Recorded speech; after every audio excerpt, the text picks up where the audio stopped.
Tuan. Assalamualaikum, Cik Hafiz. Waalaikumsalam. Ya, Cik Wan. Saya nak tanya ni. Ya. Orang saya dah 2 bulan, tahu masih belum lulus lah. Masih belum lulus ya? Okey, nanti saya akan rujuk dulu. Okey, Cik Wan. Baik, terima kasih. Hai, semua dokumen dah lengkap ni. Sepatutnya dah boleh siap minggu lepas.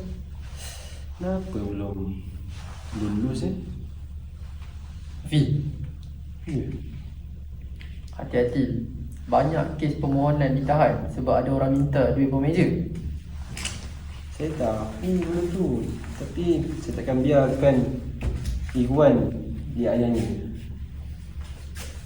Selalunya kalau sistem sengaja beku, ada orang dekat belakangnya.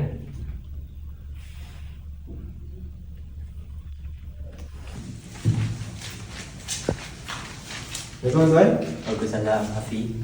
Tuan, saya nak tanya pasal satu permohonan ni. Saya duduk dulu tuan. Sila. Sebenarnya saya berhajat untuk tanya satu soalan, iaitu macam mana dengan permohonan Cik Ikwan. Semua lengkap tapi Hafiz, dunia ni ada pelicin. Kalau dia nak cepat, dia kena tahu cara yang betul. apa maksud tuan? Rasuah? Tak, bukan rahsia. Kita panggil Sagrati saja. Oh, sagu hati. Okeylah tuan. Saya balik ke meja dulu tuan. Ya.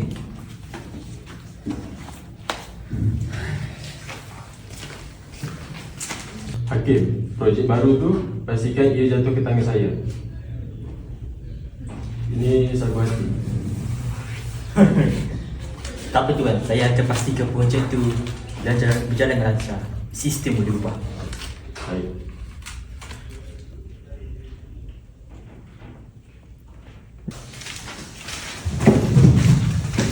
Assalamualaikum, Tuan Hakim. Tuan di mana? Kami daripada Jabatan SPRM. Kami ingin memaklumkan bahawa Tuan Hakim telah ditahan atas kesalahan rasuah dan penyelewengan duit syarikat. Sila ikut kami ke pejabat SPRM sekarang. So fikir apa ni? Tuan, sila beri kerjasama. Saya tak bersalah tuan, saya tak bersalah. Kita akan bincang di pejabat SPRM. Azizi, tolong gari dia. Baik tuan. Saya tak bersalah. Ada bukti tak boleh tahan. Jangan melawan tuan. Terima kasih Azizi. Kita jumpa di pejabat SPRM. Tuan Hakim. Terima kasih tuan. Kita dapat membasmi jenayah rasuah di syarikat kami ni tuan. Jangan terima kasih kat saya je. Anda patut terima kasih kat diri anda semua kerana berjaya membasmi jenayah rasuah. By the way, Encik Afi, macam mana customer kita yang kena aniaya rasuah hari tu? Encik Iwan? Oh, Cik Ikwan. Oh, saya kena tunggu dia call saya untuk dapat confirmation and lulus lah permohonan dia. Tapi saya rasa dah lulus lah sebab tuan yang dah membasmi jenayah rasuah di syarikat kami ni, saya rasa dah tiada isu dah untuk permohonan dia. Baik. So kami just tunggu dia call and then kita proceed untuk lulus saja. Dia ada mesej awak apa-apa tentang perkara ini? Belum lagi tuan. Belum lagi Belum lagi. Baik. Nanti apa-apa tolong. Anjau umur Encik Iwan. Oh, Cik Ikwan. Assalamualaikum, Cik Hafiz. Waalaikumsalam Cik Ikwan. Saya nak bagi tahu legend saya dah lulus. Oh, Alhamdulillah. Terima kasih semua, terutama sebab berani lawan ketidakadilan. Okey, sama-sama Cik Ikwan. Kita sama-sama membasmi jenayah. Okey, terima kasih. Sama.